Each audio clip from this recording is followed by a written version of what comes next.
both of you are wearing T-shirts, and I'm with something written on them, and so it says Allied Scholars for Animal Protection. Such a clever name, because it's A.S.A.P. So it definitely has that essence of urgency that we need to demonstrate together collectively, at a planetary level, as far as animal protection is concerned, animal welfare is concerned, and animal rights are concerned. So talk to me about what brought you guys together, and whose brainchild was this?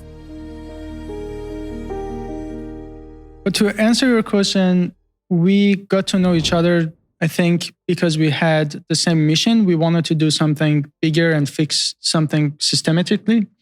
And that got us both joining the same animal rights group, which was Anonymous for the Voiceless. Mm-hmm. So we were both involved, but what we wanted to do was just something bigger and bigger. And I just didn't want my impact be limited to this day, to this time that I spend volunteering. I wanted to make sure it's much, much larger than that.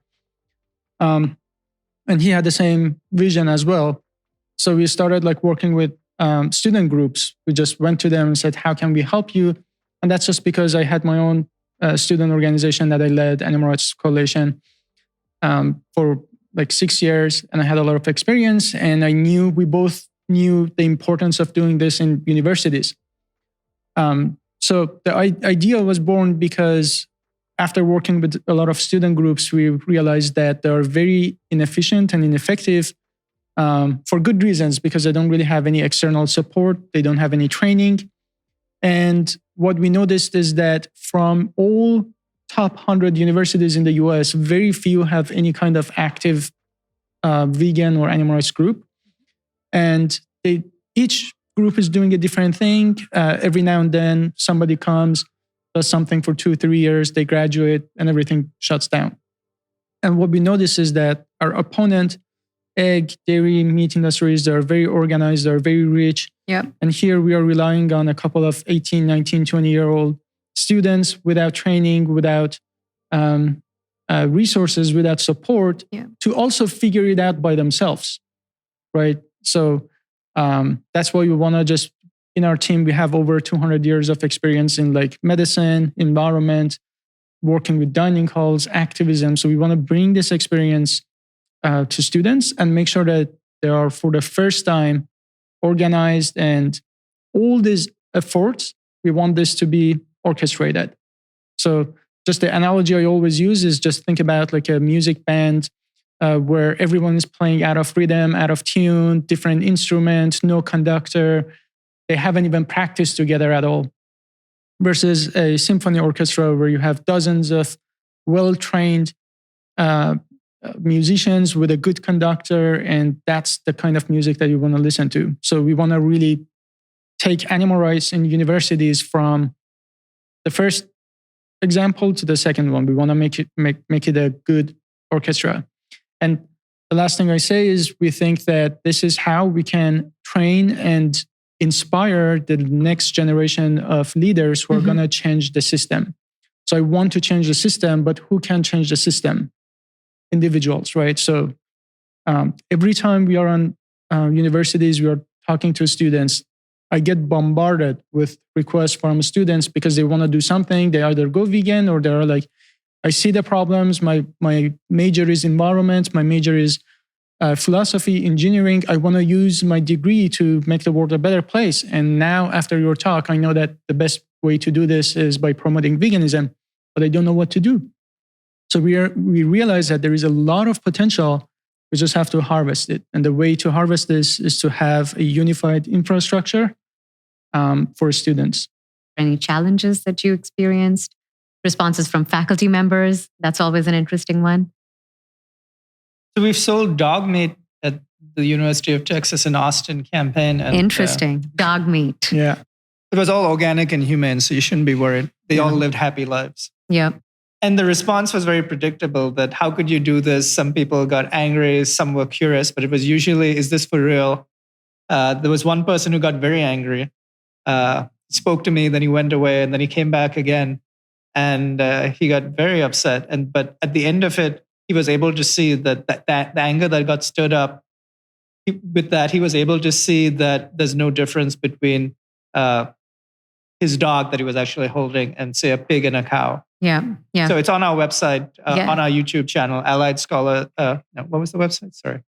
Where's the video? It's on my YouTube. It's on Faraz's Dr. YouTube. Faraz Harsani. Yeah, we'll ensure that it's part of the show notes of the podcast. Yeah. So those and I are do the type remember of watching that video. I do remember because you guys shared that at Harvard when Faraz was last speaking. Yeah. So those are the type of events that we notice get a lot of traction, where it's something. And again, this is conditioning, right? That why are you conditioned to believe that one animal is better than another animal, right? Another interesting event that we do is we sell Hu milk, which is human breast milk. Yeah, human breast milk. It's the elixir of the gods. And we put it up, and a lot of people come and say, hey, that's disgusting. Right. And we point to a man underneath a cow and say, well, how is this any less disgusting than what happens? We're the only species that drinks milk from another species, and that too after we're weaned and after when we're adults. So that spurs a lot of conversations. We actually do taste tests with oat milk. And for many people, they either like it or they can't tell the difference, which again spurs the conversation of why do you want to do this and get pus and blood along with the milk when you can do something that's much healthier and better for the animal. And it's cleaner and you can't tell the difference anyway. Yeah. Great examples of campaigns and the kind of work that you do. I can't wait to sort of, be present when something like this is happening and witness the cognitive dissonance that you guys seem to be generating. How do you recruit students to the cause? So I think that's one of the biggest aspects of A.S.A.P, which we have like 3 pillars. And one of the biggest one and most important ones is outreach, because that's completely lacking in universities. If student groups do anything, that would be basically just like potlucks or whatever, but that does not bring new members. So outreach is one of the biggest steps that we take. So we are on campus all the time doing events such as what Darius mentioned. So that way we basically bring veganism to a lot of vegans and non-vegans. The way I look at this is that there are thousands of vegans walking, on campuses. Yeah. But they just don't know that there is a vegan group. They don't know, they're not necessarily inspired. So the goal is to, attract all these vegans, at the same time, make new vegans. Yeah. And then the second pillar in A.S.A.P is education and empowerment. So now that we have this group of vegans, we have to inspire them. We have to empower them to show them that they do have the power to change the system. And that's where we we're looking at auditoriums in Harvard because we have Dr. Neil Barnard from PCRM to come to Harvard to talk about whole food plant-based nutrition to medical students and faculty. So that way we are basically promoting veganism in a very systematic manner. Right. And you're also connecting people who are doing so much and the students on campus, young people on campus might not even know about that. And I find it really interesting, you talking about sort of channeling that vegan energy that already exists in the young generation at this point in time, because they're the first generation witnesses of climate change as it's happening. And this is anthropogenic climate transformation. The other day I was reading news that the particulate matter and the air quality in New York is worse than New Delhi's. Wow. And that was yesterday. And that's all the impact of the Canadian wildfires that's spilling over into the eastern coast of the United States. And you're taking that vegan energy that often on campuses has nowhere to go and exists at a really dietary sort of a potluck organization sort of a state, to elevate it and make it more organized. And to use it then in turn to sort of unleash that organized vegan energy in these young people to, get more people to veganize and understand and honestly shed their carnism and speciesism. And you're doing that by bringing experts on board, such as Dr. Neil Barnard from PCRM. What are the challenges that you face? when you go to these universities, because it's not just all young energy, it's the old guard, receiving those endowments and organizing curricula, for the students.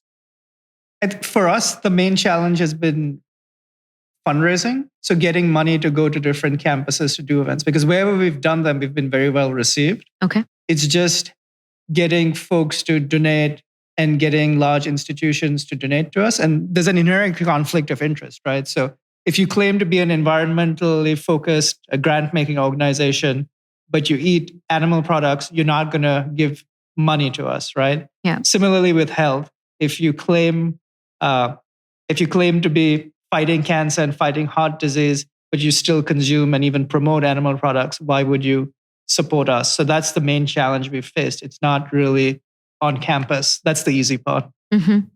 So it's really about getting those grants and also perhaps grant-making organizations need to be educated.